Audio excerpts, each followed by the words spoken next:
nada melhor do que ele, o Zanutto, para falar sobre esse assunto. Seja bem-vindo, doutor Ricardo Zanutto. Obrigado novamente pelo convite, eu que agradeço já. Eu que agradeço também. E amanhã vai ser pai pela terceira vez, gente. É uma Isabela. É Isabela. Não Isabelle, mas é uma Isabela. É bem parecida. É com Z ou com S? Com Z. Com Z também, gente. Olha que raridade. Uma Isabelinha. Uma Isabelinha. Vai ser a bela da família, não é? Com certeza. Parabéns. E como é que chama sua esposa? Clarissa. Clarissa, uma boa hora para você, viu? Que essa Isabela lhe traga muita felicidade e que seja mais uma luz, um anjo da guarda na sua vida e na vida do Zanutto. E dos irmãos também, né? Do Lucas e do Henrique, né? Do Lucas e do Henrique, um beijo grande. Bom, a gente, hoje em dia, a gente tem uma facilidade que muitas vezes, talvez, ao invés de trazer praticidade para a nossa vida, traga complicação, que é a internet. Então, sim, as pessoas falam assim, eu vou ver como funciona lá na internet. Joga no Google, vai procurar o que significa, mas eu acho que não é bem assim. Então, quando a gente fala de metabolismo, eu acho que tem um monte de dúvidas, né? Como, por exemplo, o que é o metabolismo? O metabolismo, Isa, é até uma coisa muito interessante, porque muita gente chega no consultório e fala, meu metabolismo está lento. Sim. E eu pergunto para os pacientes, a gente devolve a pergunta, mas o que é metabolismo? E a pessoa não sabe. Não sabe responder. Não sabe, ela não faz ideia o que é. Então, eu acho que é importante mesmo a gente elucidar, né, o que é o metabolismo. Sim. Metabolismo é um conjunto de reações que acontecem, né, no nosso corpo. E o que quer dizer a palavra metabolismo? Todas as reações, elas podem ser reações que gerem um gasto energético, né, que são aquelas reações de quebra, que nós chamamos de catabolismo, e tem reações que ocorrem no nosso organismo que são de formação, que é o famoso anabolismo. Então, o que é o tal do metabolismo? É a junção dos dois, aquilo que eu gasto e aquilo que eu como. E isso deve estar o quê? De uma forma equilibrada, né? Para falar, eu estou com o metabolismo equilibrado e por aí vai. Só que o metabolismo, ele é composto por uma série de fatores, sendo que quase que 60% desse metabolismo, 70%, ele se torna imutável, porque ele depende de algumas características da gente, como a nossa genética, que não dá para mudar, o seu gênero, né, o fato de você ser homem, você ser mulher, a própria etnia. Né, as pessoas negras, por exemplo, elas apresentam uma produção de testosterona um pouco maior. Não, e tem uma firmeza na pele e diferente. Os dentes, que eu fico de boca aberta. Exatamente. Eles têm um metabolismo um pouco mais acelerado, depende da sua estatura. Né? Então, as pessoas que, de repente, são um pouco mais altas, o metabolismo também é um pouco mais acelerado. Então, eu tô danada, você né? Tá lascada. 1,5 metro de metabolismo, como é que faz, né, Adriana? O que eu faço da vida?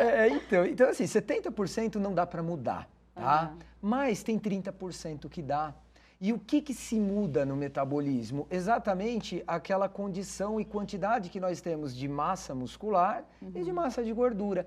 É aí que entra o papel de se fazer exercício, de se fazer dieta, de se comer direito. Então a gente fala muito, né? Putz, 70% não tem muito o que fazer, mas tem 30% que dá para correr atrás. E aí a vida saudável, os hábitos saudáveis vão fazer toda a diferença entre uma pessoa realmente estar com o metabolismo muito lento ou o metabolismo mais acelerado. Agora, é possível acelerar esse metabolismo? É possível isso?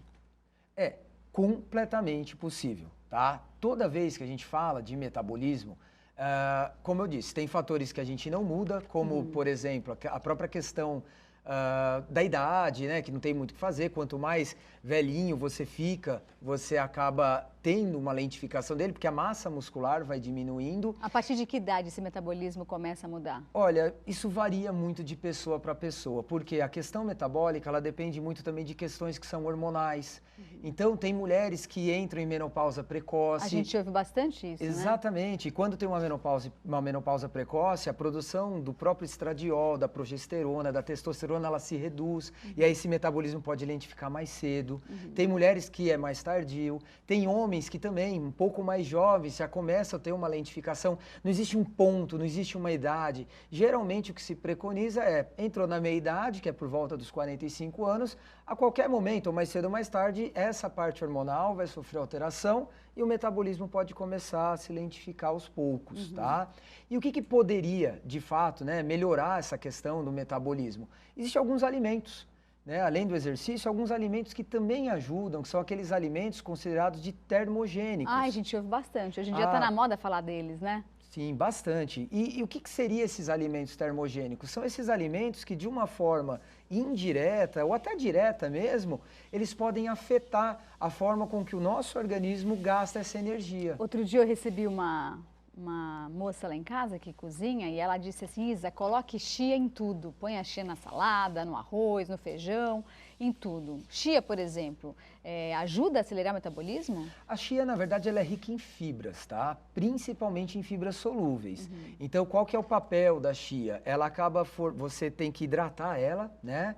Quando você hidrata essa chia, porque também é muito comum a pessoa querer comer chia crua, que não tem esse efeito dela. Então, quando você hidrata a chia, ela forma uma espécie de uma goma.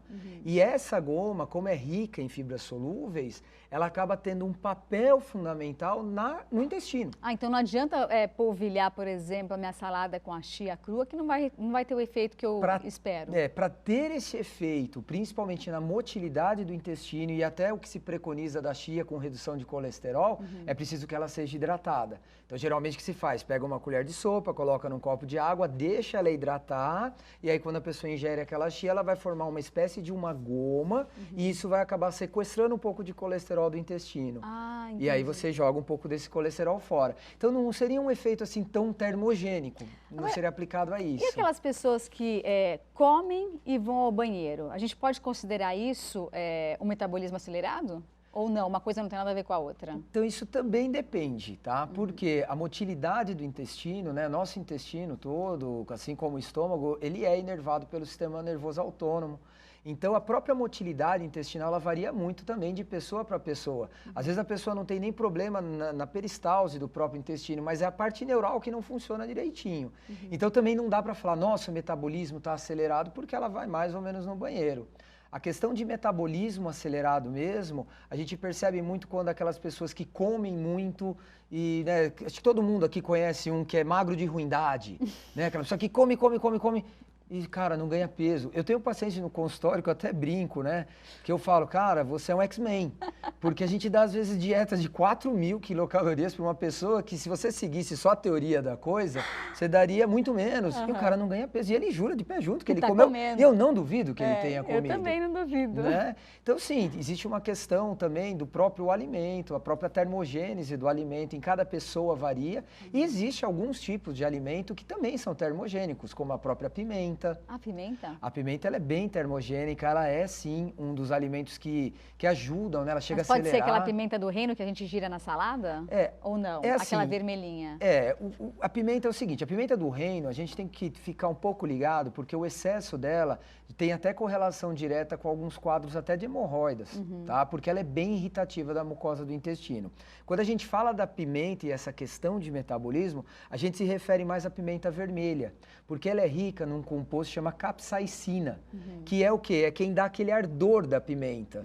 Como ela dá esse ardor e tudo mais, a pimenta tem um efeito bem termogênico, de fato. Ela chega a aumentar até 10, 15% a questão do nosso metabolismo. Mas agora sim, eu posso consumir esse alimento que você garante que meu metabolismo vai acelerar, ou não? Não necessariamente. Não quer dizer que um alimento é termogênico, que seu metabolismo, só por ingerir ele, seu metabolismo vai acelerar na hora. Entendi. Na verdade, é uma junção de tudo, né? Então nós temos, né, a pimenta é um exemplo, o gengibre é um outro exemplo bem interessante, ele tem o gingerol, né, o zingerol, que é também um composto termogênico. Lá em casa eu faço bastante suco de melancia com raspa de gengibre. Fica gostoso. E é um suco bem diurético.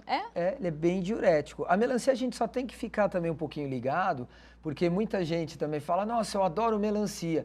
É uma fruta fantástica, mas ela é uma fruta de índice glicêmico muito alto. Ah, é? Exatamente. Gente, eu amando, tô feliz da vida comendo uma melancia inteira, achando que eu não estou engordando. Ela tem um índice glicêmico alto. O problema do índice glicêmico alto são os picos de insulina. Então, por exemplo, um diabético tem que ficar meio ligado com essa ingestão. Sucos, né? Toda vez que você pega uma melancia que naturalmente já tem um índice glicêmico alto e você abranda a fibra pelo processo, né, de bater o suco, ela vai chegar mais rápido ainda na corrente sanguínea. Uau! Então é legal, por exemplo, você tomar um suco de melancia num pós-treino. Funcionaria bem.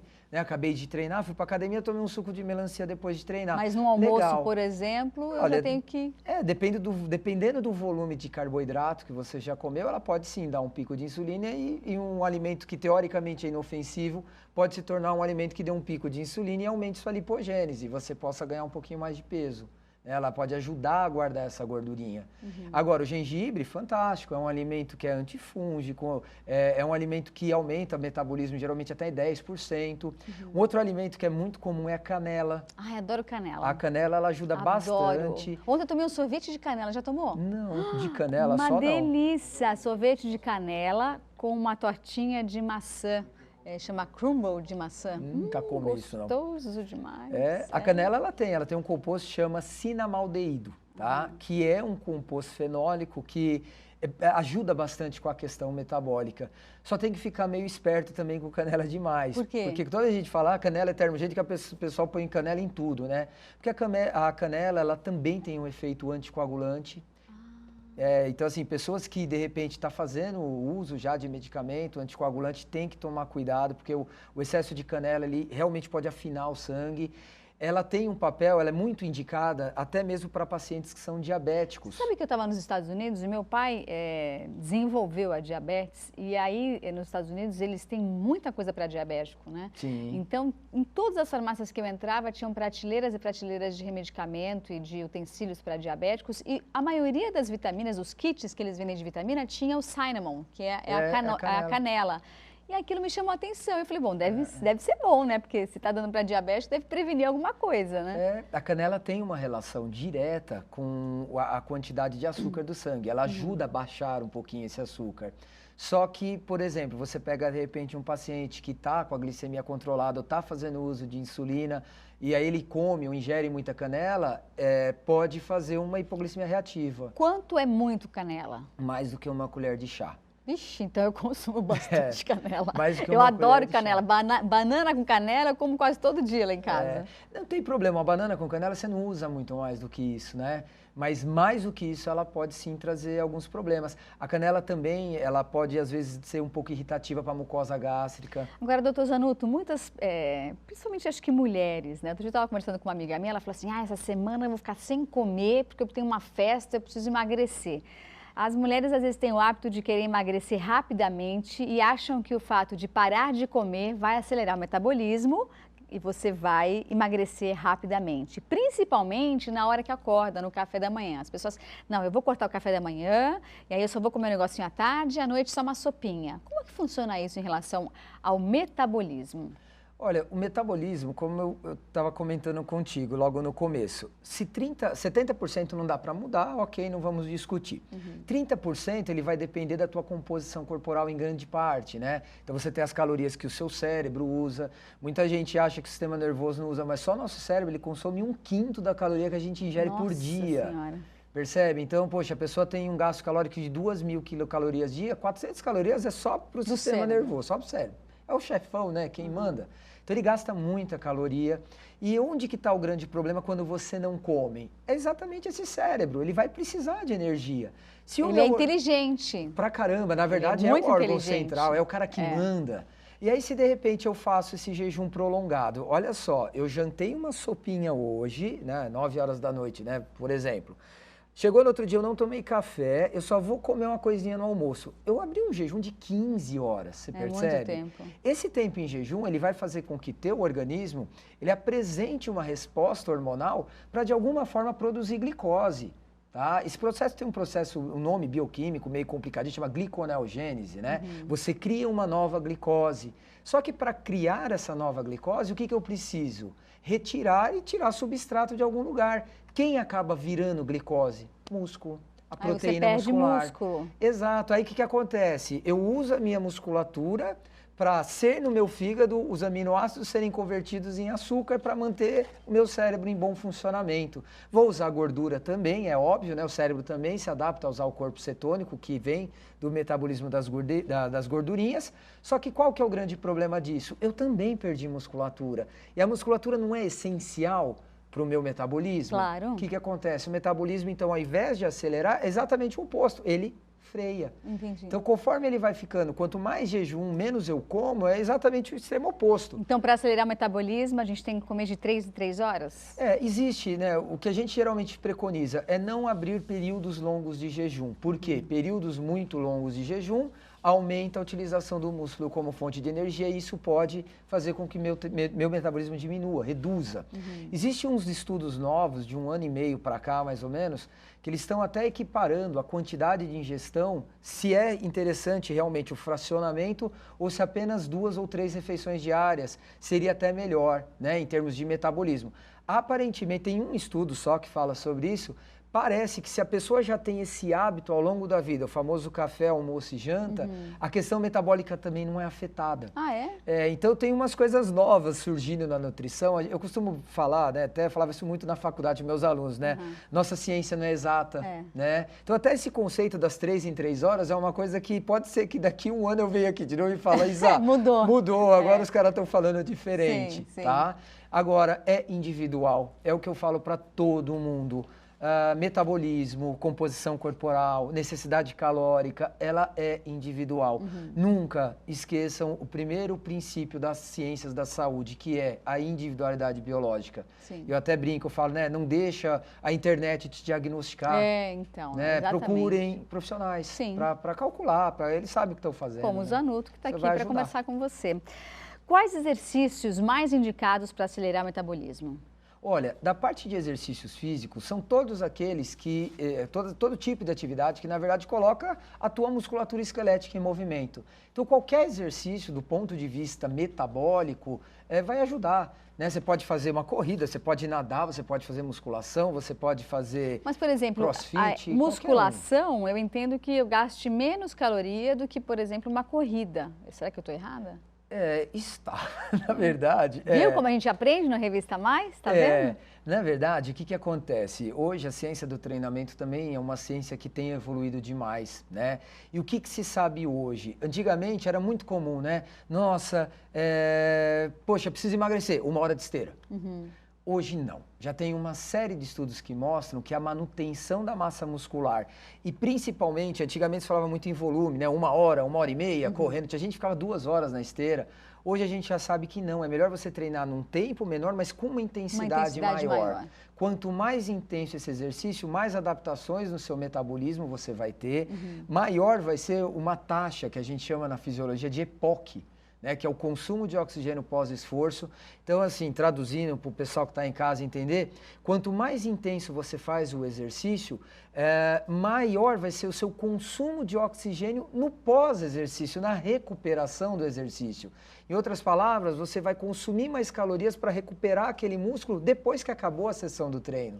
Porque antigamente os estudos eles eram muito cartesianos, né? Treinei, vou avaliar, melhorou, não melhorou. Hoje a gente já tem aumento de taxa metabólica com qualquer sessão de exercício até 48 horas pós a sessão que foi feita. Mudou totalmente. Então você sabe que o gasto energético ele vai aumentando o tempo todo, né? Até mesmo depois dele, depois do treino. Sim.